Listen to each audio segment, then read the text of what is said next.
2:19 p.m. on a Saturday, 4 hours before the White House Correspondents' Dinner.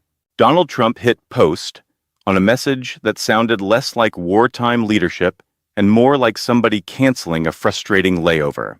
And in that instant, America's confrontation with Iran took on an entirely different meaning. Not because missiles were launched, not because diplomats walked away from the table, but because the President of the United States publicly described negotiations during an international crisis as an exhausting inconvenience. Too much work, too much time wasted on traveling. That language matters. Presidents are supposed to conceal fatigue, not advertise it. They are supposed to project steadiness under pressure, not irritation with the mechanics of diplomacy. Yet here was Donald Trump openly venting about the burden of maintaining talks tied to military escalation in one of the most volatile regions on Earth. And the consequences of that moment moved far beyond optics, because this was no longer just a dispute over uranium enrichment or shipping lanes in the Strait of Hormuz.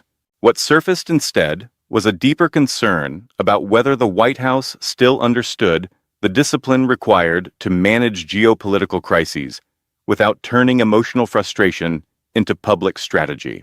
Trump announced he was canceling meetings between American envoys and Iranian officials scheduled in Islamabad, Pakistan. His explanation sounded remarkably personal. The flights were becoming tedious. The negotiations were dragging. Then came another revealing statement. Nobody knows who is in charge. That accusation targeted Tehran. But almost immediately, the administration itself began projecting mixed signals across television networks and international headlines. Donald Trump told reporters the latest proposal from Iran looked much better.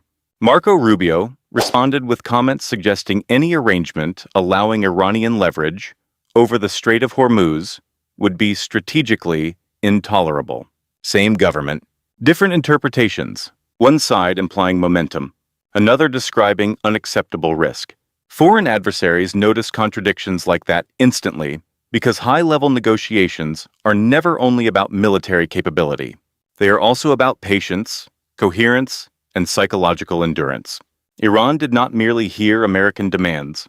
Tehran watched visible frustration spill into public view. Officials inside the same administration appeared disconnected from one another within a single news cycle.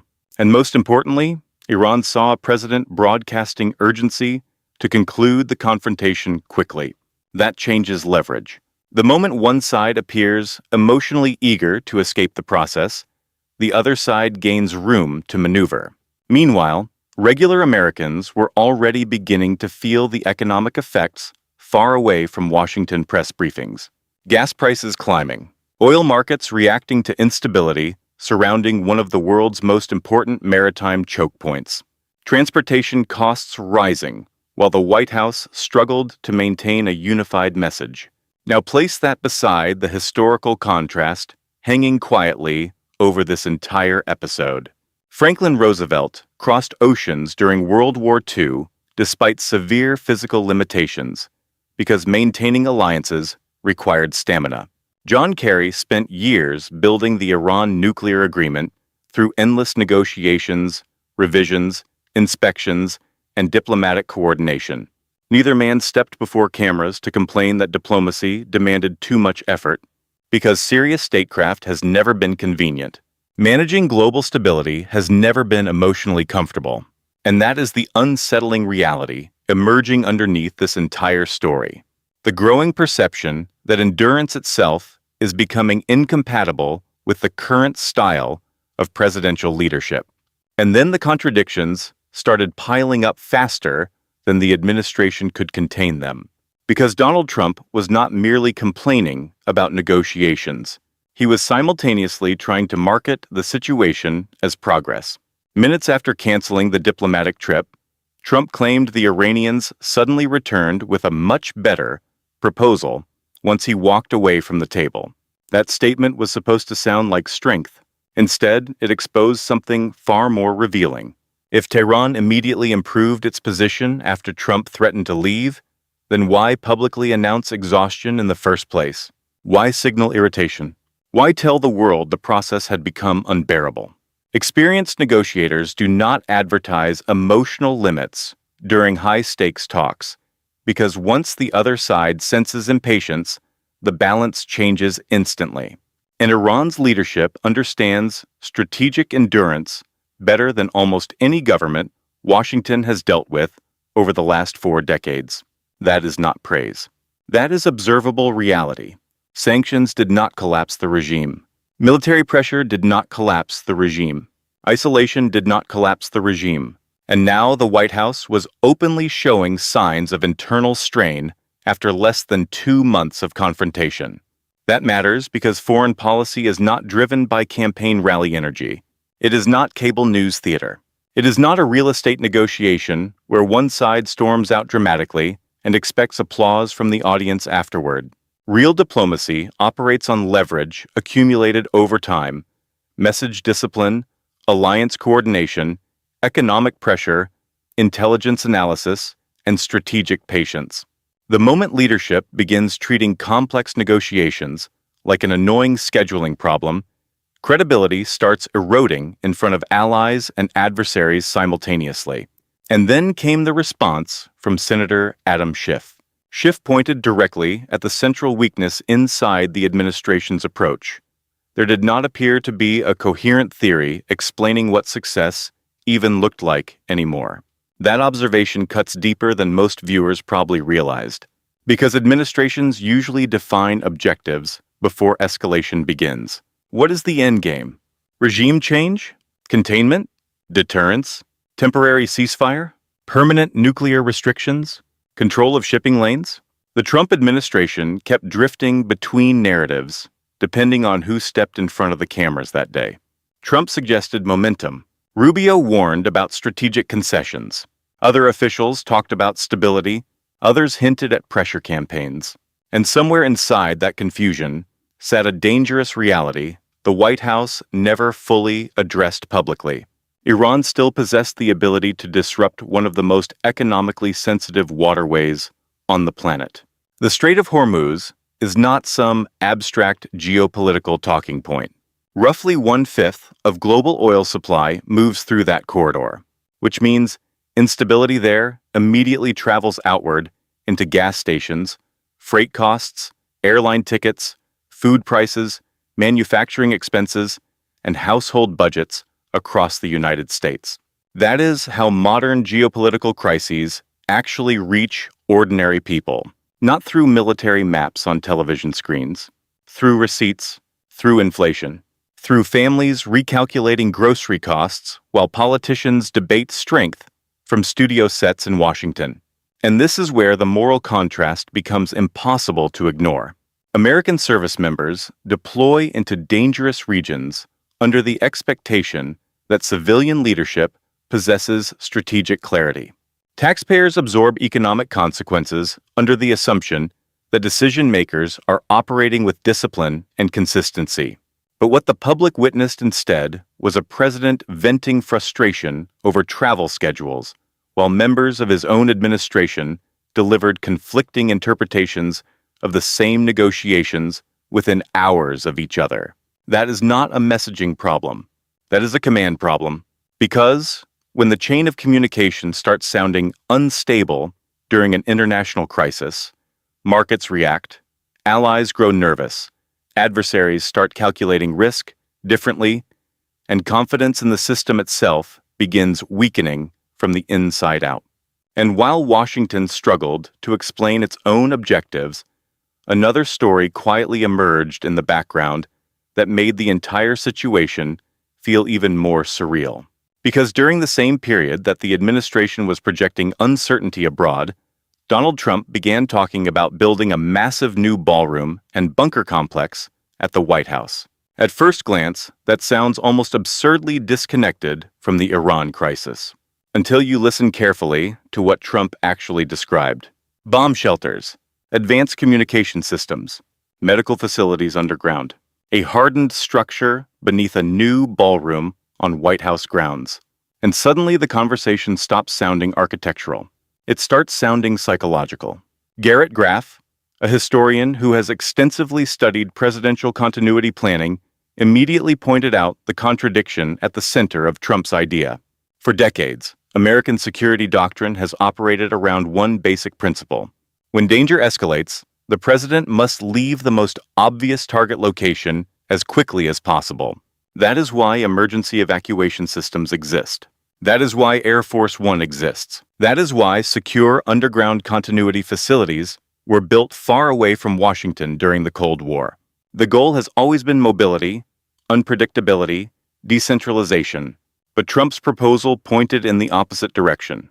Concentrate operations. Expand the bunker beneath the most recognizable political building on Earth. Keep everything centralized around one visible symbol of power.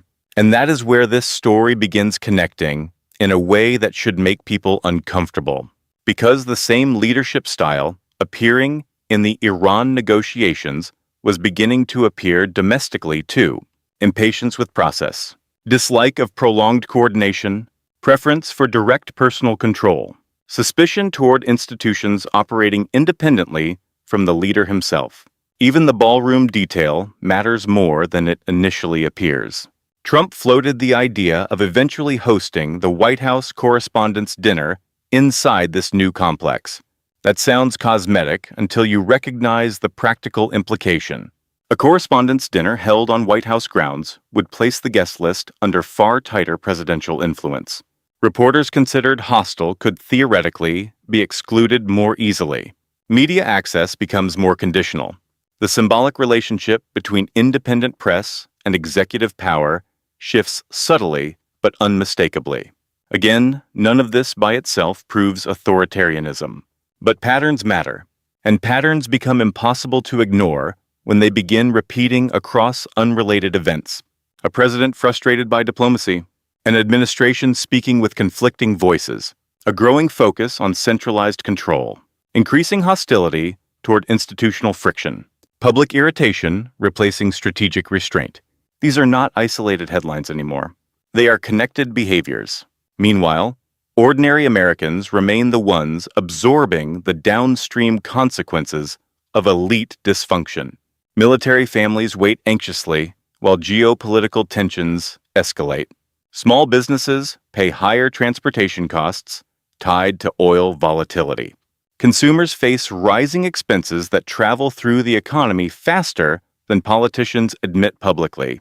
And throughout all of it, the messaging coming from the top often sounds less like disciplined crisis management and more like emotional improvisation. That distinction matters because global stability depends heavily on perception.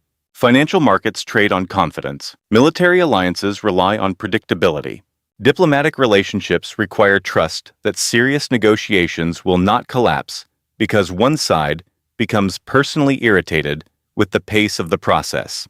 The deeper danger here is not simply a failed negotiation with Iran. The deeper danger is what happens when the world begins doubting whether the United States still has the institutional maturity to sustain long-term strategic pressure without turning every crisis into a reflection of one individual's emotional bandwidth. And that is the point where this story stops being about Donald Trump alone, because personalities eventually leave office. What remains afterward is the condition of the institutions they shaped, weakened, pressured, or normalized. That is why the most alarming part of this entire episode is not the social media post itself. It is the possibility that millions of Americans are slowly becoming accustomed to seeing emotional impulse replace strategic discipline at the highest level of government. Think about how abnormal this would have sounded 20 years ago. A president engaged in a military confrontation, publicly venting about travel schedules. Cabinet officials delivering contradictory interpretations of active negotiations. Financial markets reacting in real time while allies struggle to determine which public statement actually represents official U.S. policy. And then, in the middle of all that instability, discussions suddenly pivoting toward luxury ballrooms and underground presidential facilities beneath the White House. That combination creates a perception problem far larger than partisan politics, because adversaries do not evaluate America emotionally. They evaluate patterns, consistency, command structure, tolerance for pressure, ability to sustain long-term positioning without internal fragmentation. Right now, the signal being projected outward looks increasingly chaotic. And once allies begin privately questioning American reliability, rebuilding that confidence becomes extraordinarily difficult. That damage does not disappear after one election cycle. It lingers inside military alliances, trade negotiations, intelligence cooperation, energy markets, and diplomatic credibility for years afterward. Meanwhile, the burden falls downward onto people who never participated in these strategic decisions to begin with. Truck drivers paying more at the pump, families stretching grocery budgets already under inflation pressure, military personnel deployed into dangerous regions, while political leadership struggles to maintain coherent public communication. Small business owners recalculating operating costs because instability near the Strait of Hormuz sends shockwaves through shipping networks worldwide. Those are the real-world consequences hidden underneath political theater. And this is where the moral contrast becomes impossible to ignore. Franklin Roosevelt endured exhausting wartime travel while physically disabled because he understood alliances required constant maintenance. John Kerry spent years inside tedious negotiations because preventing escalation demanded patience most voters would never even see on television. Whatever criticism people may have of those administrations, neither treated diplomacy like an annoying interruption to personal comfort. But now the United States finds itself watching a president openly frame global crisis management as emotionally draining labor that interferes with his tolerance threshold. That shift matters, not symbolically. Operationally, because leadership culture eventually spreads downward through every layer of government. If impatience becomes normalized at the top, strategic planning weakens underneath it. If emotional reaction begins replacing disciplined messaging, institutional credibility starts eroding from within. And once public trust collapses deeply enough, every future crisis becomes harder to manage because citizens no longer believe the system itself is functioning coherently. That is why this entire situation reaches beyond Republican versus Democrat, beyond Trump versus Iran, beyond cable news outrage cycles. The underlying question is much larger now. Can a global superpower still operate effectively when political leadership increasingly treats endurance, restraint, and procedural discipline as obsolete qualities instead of necessary ones? Because history shows something very dangerous about unstable periods inside major powers. Collapse rarely begins with one catastrophic moment. It begins gradually, through normalization. One impulsive statement, one contradictory briefing, one emotional reaction treated as acceptable. Then eventually, the public adapts to dysfunction so completely that competence itself starts looking unusual. And that may be the most unsettling possibility hidden underneath this entire story. If you've made it this far, leave your thoughts in the comments. Like the video, share it with someone following the Iran crisis closely, and subscribe because this story is no longer just about foreign policy. It is about whether the system responsible for managing global stability is beginning to lose the habits that made it stable in the first place.